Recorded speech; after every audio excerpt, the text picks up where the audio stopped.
Well, of course, you had the Great Depression. Affected people all over the world. And one of the most gifted economists of the time was John Maynard Keynes.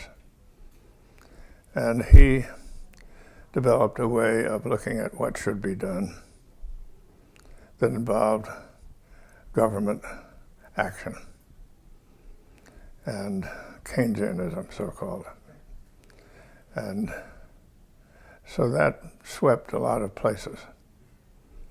But it didn't really sweep the University of Chicago, which continued to be more classical,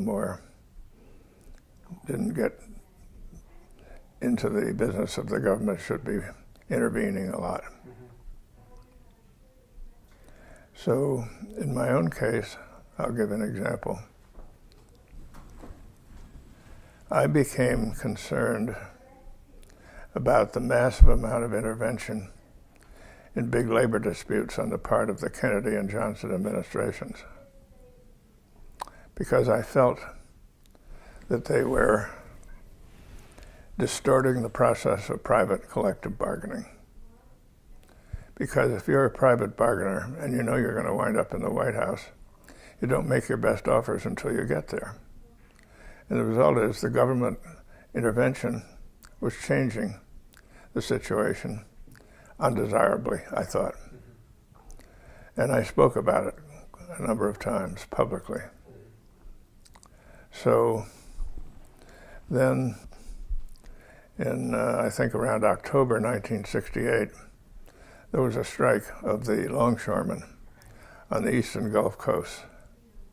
And President Johnson, under the Taft-Hartley Act, declared that it would create a national emergency, and he enjoined the strike. And there is in the law a provision for a fast-track appeal to the Supreme Court, which was done, and the Supreme Court agreed with the president. So the injunction held. It ran out in mid-January sometime. And I'm sworn in as Secretary of Labor right out of Chicago on the 21st of January.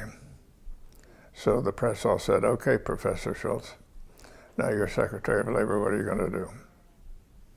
So I went to the President Nixon, who was already preoccupied with the Vietnam War. And I said, Mr. President, your predecessor was wrong and the Supreme Court was wrong. This dispute will cause a lot of kerfuffle in New York City, and they think that's a national emergency, but it isn't. And if you will hang in there and make it clear to the parties that they're not coming to the White House, as soon as that dawns on them, I'll be able to get this dispute mediated and settled. And the process will take a step toward returning bargaining where it belongs. And so he hung in with me, and it worked out just as I said.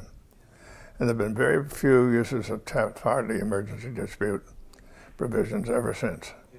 So that you can call that the Chicago School at Work. Right. Don't intervene so much. Right. You do a lot of damage.